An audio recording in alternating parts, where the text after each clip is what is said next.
Olá, eu sou a Patrícia Santos de Oliveira, do PIBIC CNPq UniOeste, e a minha orientadora é a Vanessa Furtado Fontana. Eu sou do curso de Filosofia, que faz parte do Centro de Ciências Humanas e Sociais da UniOeste, Campus Toledo. O título da nossa pesquisa é Filosofia, Feminismo e Literatura, Simone de Beauvoir e Virginia Woolf.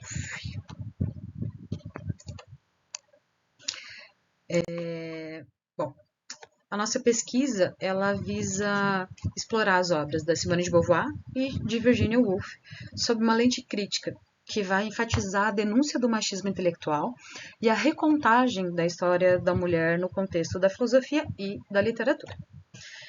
A Virginia Woolf, no livro Um Teto Todo Seu, ela destaca o machismo intelectual que historicamente limitou o acesso das mulheres à educação e, consequentemente, também à produção literária, né?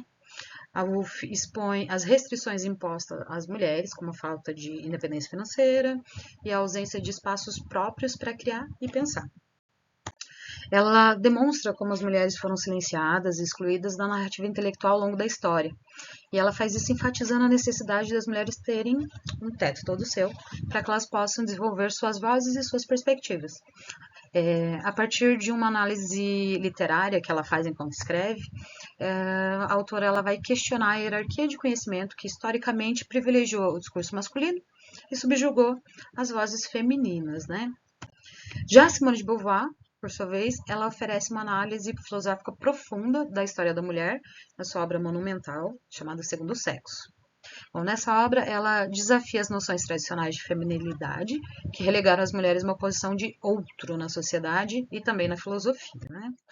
Então, a Beauvoir ela vai examinar como as mulheres foram definidas em relação aos homens e como essa definição nos mantém em uma condição de opressão.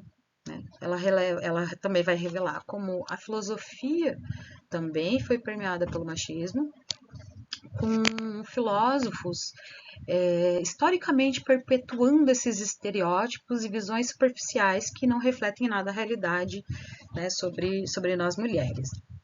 Bom, ao adotar essa abordagem filosófica, a Beauvoir ela não apenas reconta a história da mulher, mas ela também constrói uma nova narrativa que busca a emancipação feminina.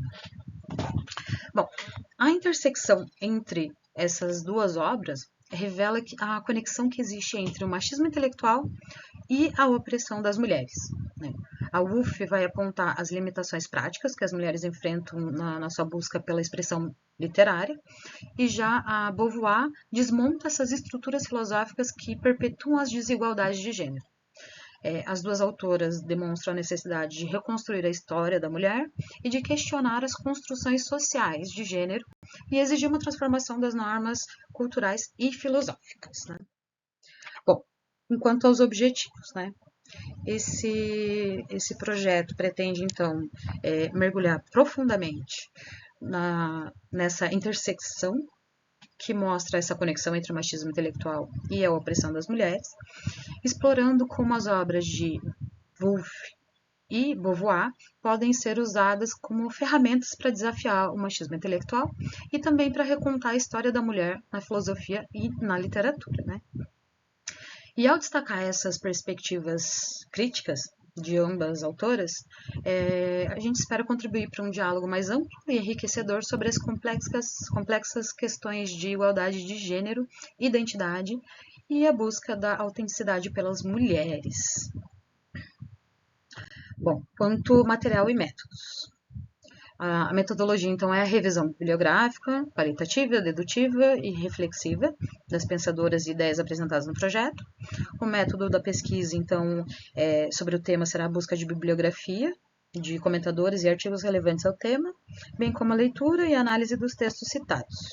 O Segundo Sexo, da Simone de Beauvoir, e Um Teto Todo Seu, da Virginia Woolf. Bom, sobre os resultados e discussões, a gente pode dizer que a Beauvoir, no caso, vai enfatizar a influência do outro e em como ele desempenha um papel crucial na construção da identidade feminina e molda a condição da mulher no mundo desde o momento do nascimento, em um contexto em que a mulher, historicamente, ocupou uma posição de subordinada, né?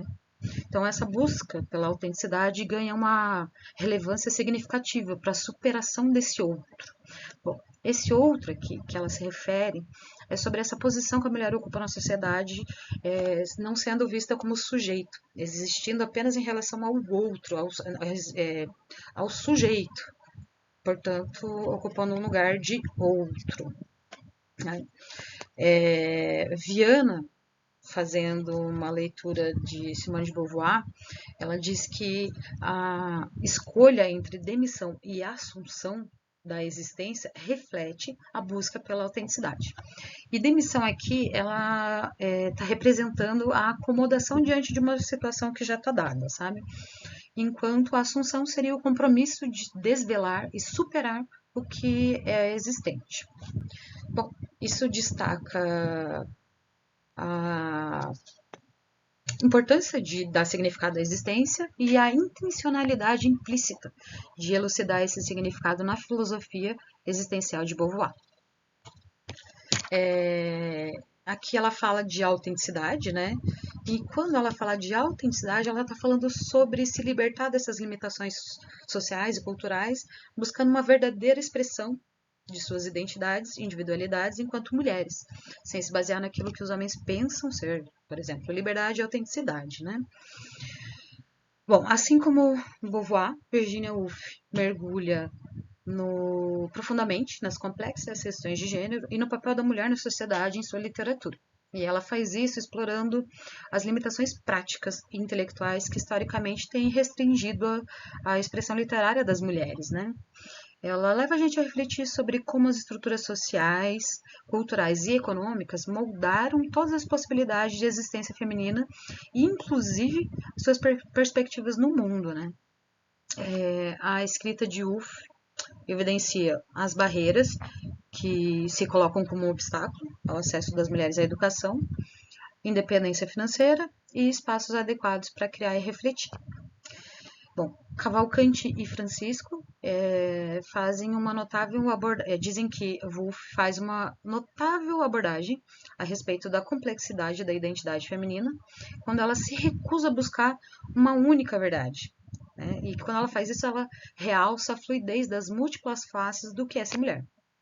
E essa perspectiva dela desafia a concepção de uma identidade feminina rígida, travada, e reforça a necessidade de compreender as complexidades da mulher, né, enquanto ser no mundo.